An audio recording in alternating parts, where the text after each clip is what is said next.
When I started this work or this inquiry 25 years ago, I was really focused on the supply side, like how much energy is available. What are the impacts of that energy? What are energy alternatives? And more, I'm turning to the demand side. What does it mean to be happy and healthy and connected to the web of life? How much energy do we need? How is our relationships with others? And I think there is a unsustainability of our energy and material throughput, but there's also an unsustainability of our social relationships, both the number of them, which are fully supported by the energy dynamics of the carbon pulse and social media and flights to different cities and countries and conferences, and the quality of the relationships. We can't have hundreds and hundreds of real relationships that are healthy because that requires time and effort and full attention and awareness of being in real relationship and conversation with the other human. That can't happen with terse, status-seeking, transactional interactions. So today I would like to talk about our ancestral social brains and the very real musical chairs dynamic that we are in with respect to the number and the quality of our social interactions.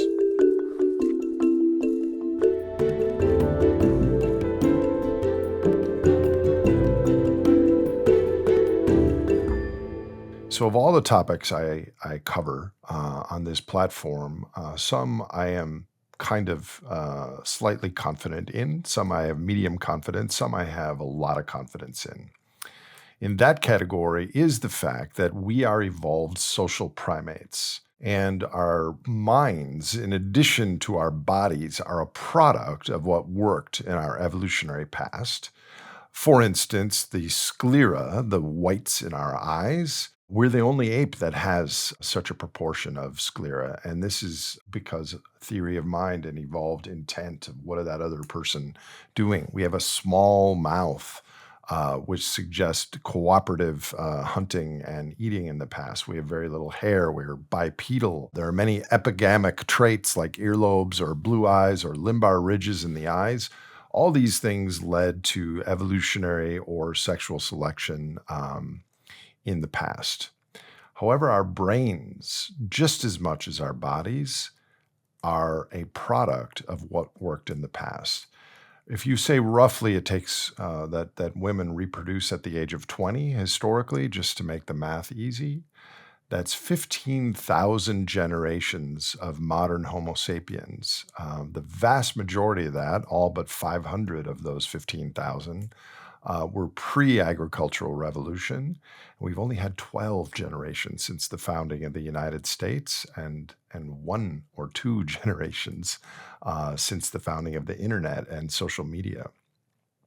So there's a prominent theme in evolutionary psychology called Dunbar's number, which is the social brain hypothesis, which is that certain primates, because of the social arrangements, had to develop an advanced neocortex.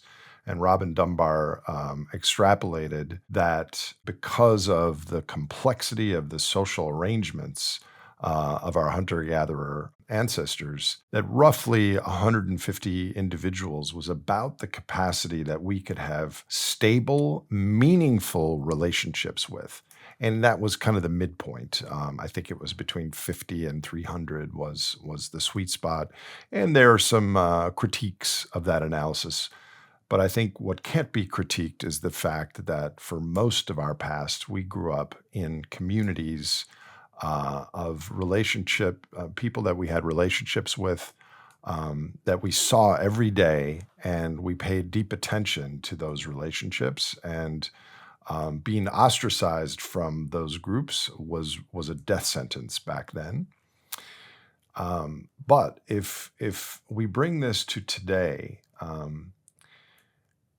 we can't have full, stable relationships with everyone we know. One of the hallmarks of the social brain hypotheses is we have different hierarchies of relationships, and there's like an inner core, your family, and your really, really close friends, and then there's an outer circle, and then some kind of okay friends, and then there's a fringe people that you've met and know, but they're outside of your network.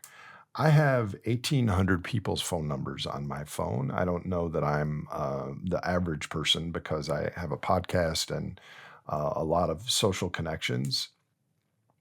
But I looked this morning and I added up how many messages, either video or text, I sent last week on WhatsApp and Signal and the SMS.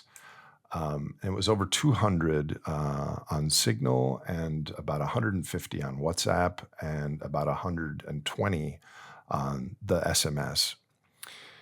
And this got me to thinking.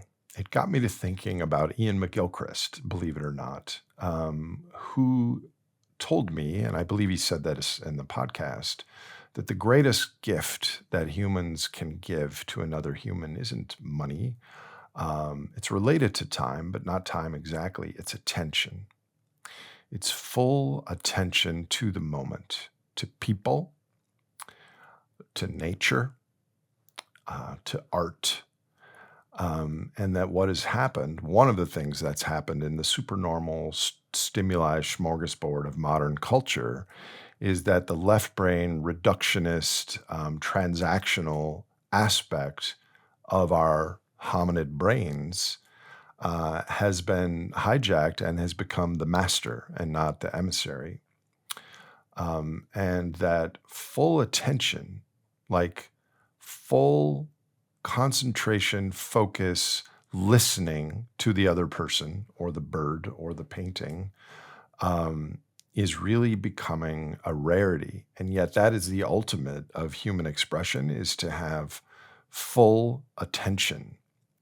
But how can you have full attention to hundreds or many, many hundreds of people? I don't think you can.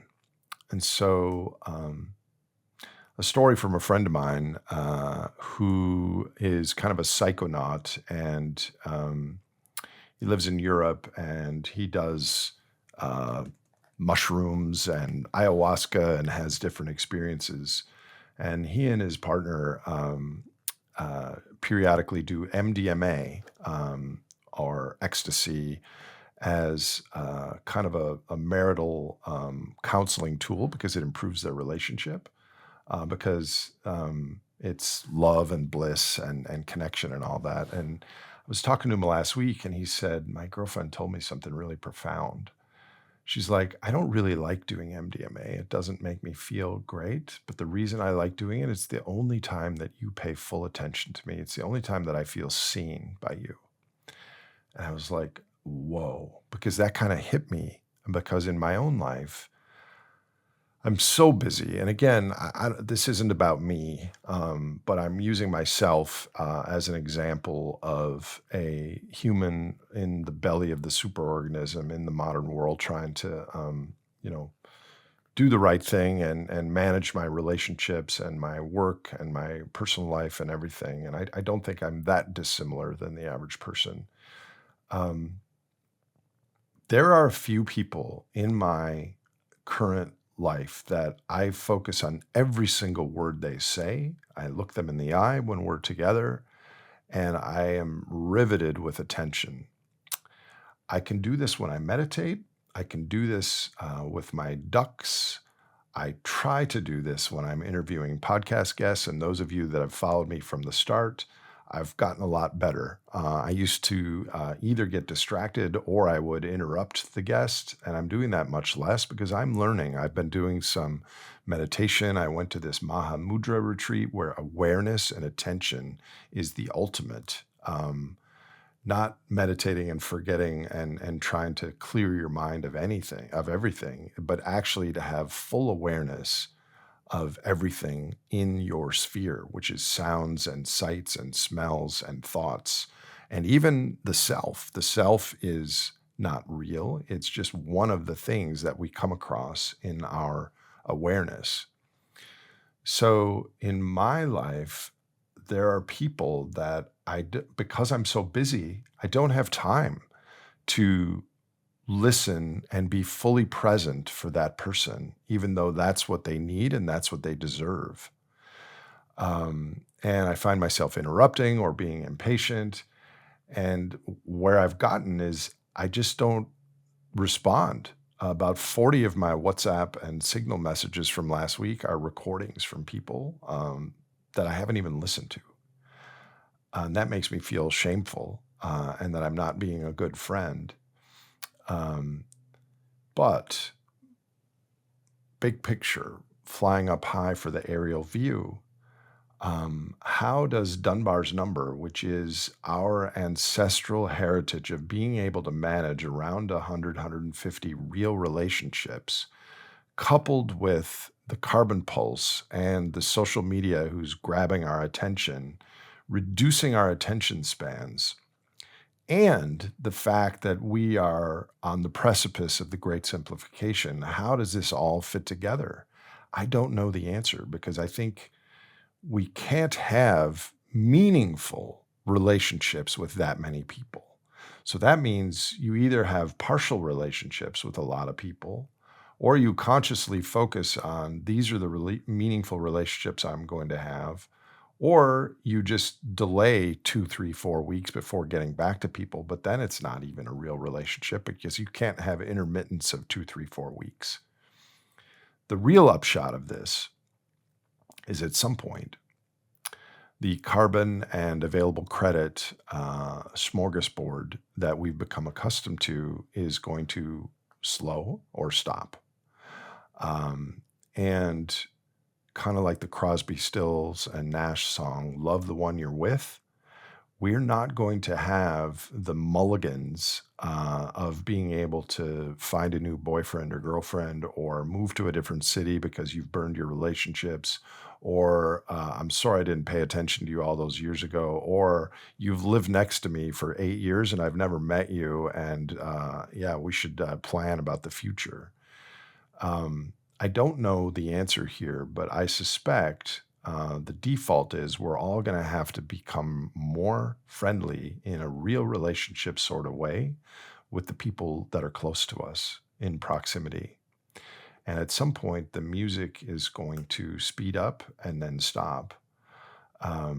It's really interesting because I go still not as much as I used to, but I go to conferences and convenings on various topics, and every time you go, you connect with 2 or 3 or 5 humans, and you get their business cards, and you establish a friendship, and you share social media.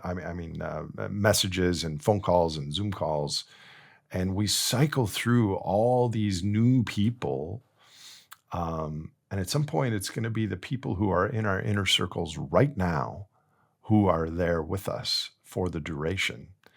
So, this is a long winded way of saying that the carbon pulse and the modern technology have extended our social networks far beyond what our ancestors had, far beyond what is sustainable, but also far beyond what gives us meaningful interactions with other humans.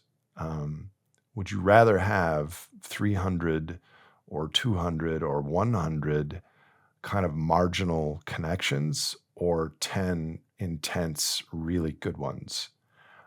It's a question I ask myself. Of course, I am unique because I host a podcast and I have so many people that are interacting with us. But I think the loneliness epidemic that is just under the surface of our culture, I think focusing on awareness and attention in the moment with the other human you're with is ground zero for a better social milieu going forward. Um, and I'm going to have more to say about this. I'm really interested in awareness, attention, and how we might better integrate that into a new cultural model. And I'm going to be searching for experts to have on the podcast. Um, I'll talk to you next week. The next two Franklies are going to be graphically intensive and very interesting. So stay tuned for those. And go and hug your loved one and go meet a neighbor today. I'll talk to you soon.